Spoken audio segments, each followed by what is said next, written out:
মাখা মাখা করে কাঁকড়া ঝাল রেডি হয়ে গেছে। আমি এখানে গোটা গরম মশলা দিয়ে দিচ্ছি।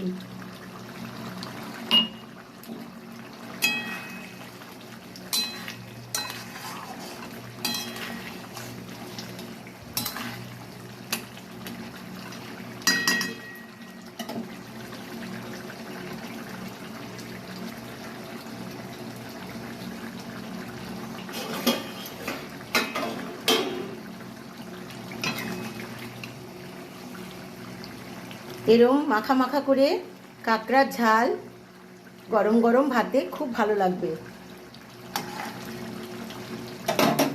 আর কাঁকড়াগুলো যদি একটু বড় বড় হয় তাহলে এর মধ্যে নারকেলের দুধ আর তেঁতুল জল দিয়ে